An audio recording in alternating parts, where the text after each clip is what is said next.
राम जय राम जय जय राम, श्री राम जय राम जय जय राम, श्री राम जय राम जय जय राम, श्री राम जय राम जय जय राम। बोलिए सियावर रामचंद्र भगवान की जय, पवन सुत हनुमान की जय, उमापति महादेव की जय। बोलो भाई सब संतन की जय, सब भक्तन की जय, सच्चियां जोता वाली माता तेरी सदा ही जय। बोल सनातन धर्म की जय, सदगुरुदेव महाराज की जय। नमो पार्वते पते, हर हर महादेव। आदरणीय विद्वजन, श्रद्धालु पदेवियों, विश्वास रूपी कथाश्रवाओं, भगवत सानिध्य में भगवान का चरित्र श्रवण करने के लिए हम लोग उपस्थित हुए हैं। आइए थोड़ी देर भगवान के चरणों में ध्यान लगाते हुए भगवान के कुछ लीला चरित्रों का स्मरण करें। पिछली चर्चा में आप नारद मोह की चर्चा श्रवण कर रहे थे। नारद जी महाराज जो है विश्वमोहिनी को पाने के लिए भगवान से रूप भी मांगा, लेकिन फिर भी जो है विश्वमोहिनी को प्राप्त नहीं कर सके, क्योंकि महाराज जो है भगवान ने मुनि के हित के लिए उनको कुरूप बना दिया। नारद जी को जब पता लगा कि हमारा जो है महाराज मुँह बंदर का बना दिए भयंकर, और मेरा खेल बिगाड़ने के लिए जो है ये सब किया था, तो उन्होंने अपने मन में विचार किया कि महाराज बड़े क्रोधित हो गए। इतना क्रोध हुआ कि होठ फड़फड़ाने लगे, भौहें तन गई, आंखें लाल हो गई, और उन्होंने सोचा कि आज मैंने महाराज रुद्रगणों को तो साप दे ही दिया था, पिछली चर्चा में आपने सुना था। अब वहाँ से जब चले, शपथ चले कमलापत पाही, फरकत अधर कोप मन माही। महाराज हृदय मन के अंदर बहुत कुपित है और होठ फड़फड़ा रहे हैं और कमलापति के पास जा रहे हैं। भगवान कमलापति जान रहे हैं कि ये तो भाई क्रोध में है, और क्रोध वाला व्यक्ति मेरे पास पहुंच नहीं सकता। अब ये मेरे भगत हैं, भाव से तो ये महाराज मेरे पास आ रहे हैं, लेकिन जो इनका विकृति है क्रोध की, उसकी वजह से नरक में चले जाएंगे। इसलिए महाराज सीधा जो है रास्ते में आके खड़े हो गए, और उनके साथ में वही महाराज जो है राजकुमारी और लक्ष्मी दोनों थे। कह बीच ही पंथ मिले धनुजारी, संग समय संग रमा सोई राजकुमारी। महाराज संग समा सोई राजकुमारी, और वही राजकुमारी और वही जो है महाराज रमा दोनों। अब नारद जी का क्रोध तो और भयंकर हो गया। उन्होंने कहा ओहो ये तो बड़े दंजारी महाराज, नारद जी किस समय की आसुरी बुद्धि हो गई, दैत बन गए हैं। अब जो है यानी नारद का अहंकार ही निशाचर है, और भगवान अभी उसका नाश करना है। भविष्य में रावण कुंभकर्ण आदि को महाराज श्राप दे दिए हैं। अब संग में राजकुमारी इसलिए है लिए हुए कि नारद जी समझ जाए कि ये महाराज विश्वमोहिनी भगवान की प्रिया है, भगवान की शक्ति है, निज माया है, और इसलिए नारद समझ जाए। इसलिए भगवान ही राजा का रूप धर कर उसे ले आए हैं, नहीं तो नारद जी तो यही समझते रहे कि कोई राजा ले गया उनको।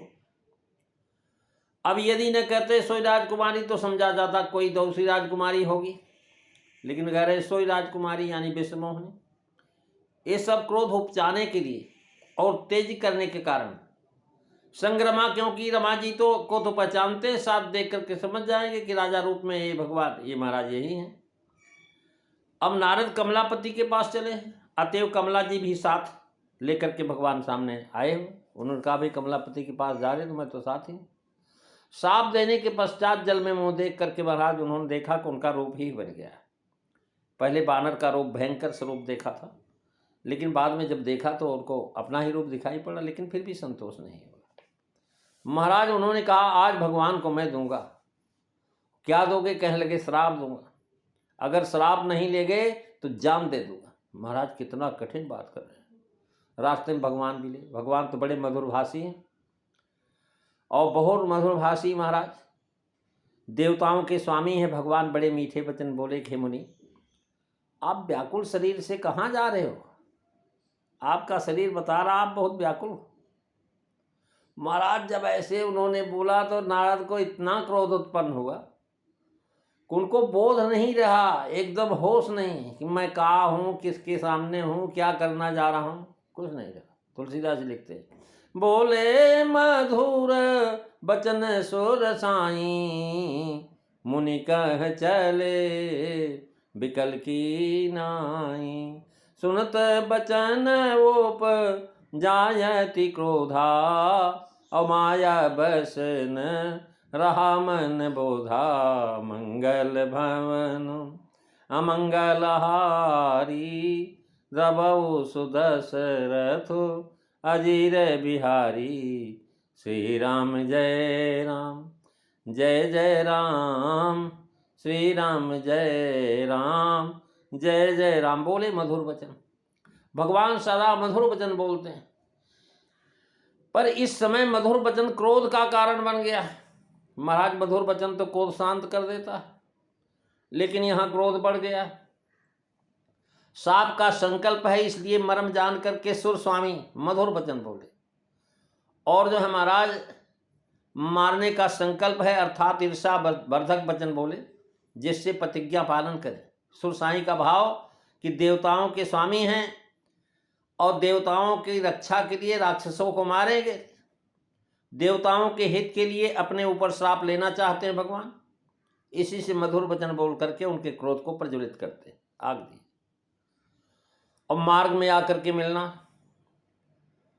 अब देखिए मार्ग में बीजे पंथ मिले जन जारी। मार्ग में ही आकर मिलना, साथ में उसी राजकुमारी को भी लिए होना और ईर्षाजनक मधुर वचन बोलना। नारद को लग रहा कि व्यंग कर रहा मेरे पर। ये सब बातें क्रोध को अत्यंत प्रज्वलित करने का कारण हुई। मधुर वचन से तो क्रोध शांत होता है, पर यहाँ उसका उल्टा हुआ। ये बात ठीक है कि मीठे वचनों से महाराज शांति होती है, परंतु यह भी स्वयं सिद्ध है कि यदि कोई किसी का सर्वस्व छीन ले और उससे मीठे वचन बोले तो शांति कदापि नहीं हो सकती। वे ही शीतल वचन क्रोधाग्नि को अधिक भड़का देते हैं कि वाह हमारा काम बिगाड़ करके अब जो महाराज बड़ा मीठा बोल रहा है, अपने मियाँ मुट्ठी सुन मिद वचन को क्रोध अति बाढ़ा। महाराज कह मुनि कह चले बिकल की नाई। मुनि बहुत विकल हैं, यह पहले ही कहा है। और महाराज वे अपनी धुन में चले आ रहे जा रहे हैं। इससे भगवान स्वयं छेड़ करके बोले कि बिकल की नाई के भाव है कि आप मुनि हैं, विकल नहीं हो सकते, आप तो मननशील हैं, मनन करते, विकल हो गए हैं आप। तो ब्रह्मचर्य व्रत रत मत धीरा, तुम्हें कि करे मनोभव पीरा। यह विकलता का आभास हो रहा है। मरा सुनत बचन मुप जायति क्रोधा, अमाया बसन रहा मन को बोधा।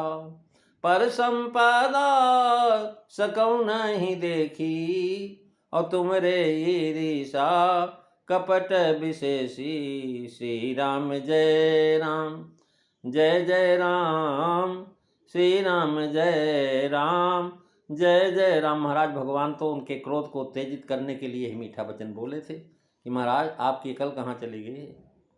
आज ऐसा लग रहा कि आपकी अकल खो गई है, आप विकल होकर के चल रहे हैं। क्रोध उत्पन्न करने के लिए यही बोला महाराज उन्होंने, मधुर वचन कहे थे।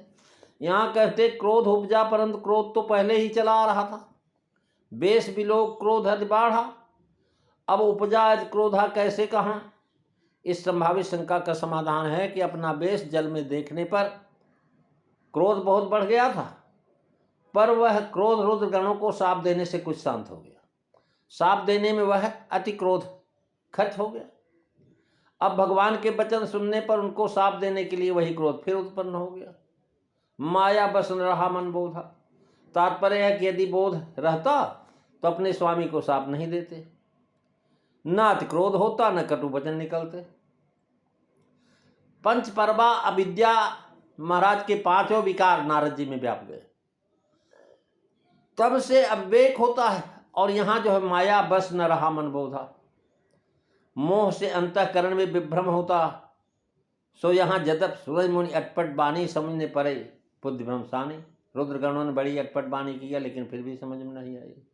महामोह से स्त्री गमन की इच्छा होती है, और वह महाराज जब तब कच न हो ते काला, ये सब हो गया। महामोह के स्त्री गमन की इच्छा होती, अंतामिश के मरण की इच्छा होती। महाराज अगर कामना की पूर्ति न हो तो आदमी या तो मार देता है या मर जाता है। तो इसलिए कहते हैं सार की मरी हो जाई, तामिश्र के क्रोध होता है और सुनत बचन उपदार क्रोधा। महाराज भगवान के प्रति अत्यंत क्रोध हुआ।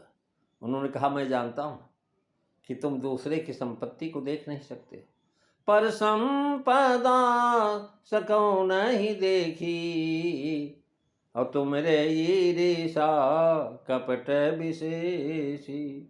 मथत सिंधुरु दही बवरायहु, मथत सिंधुरु दही बवरायहु, हरि प्रेरि विष पान करायहु। महाराज इन चौपाइयों का भावार्थ आप अगली कथा में श्रवण करेंगे। आज बस इतना ही। बोलिए सियावर रामचंद्र भगवान की जय। श्री राम जय राम जय जय राम। श्री राम जय राम जय जय राम। श्री राम जय राम जय जय राम। बोलिए सियावर रामचंद्र भगवान की जय। जय सीताराम। सभी को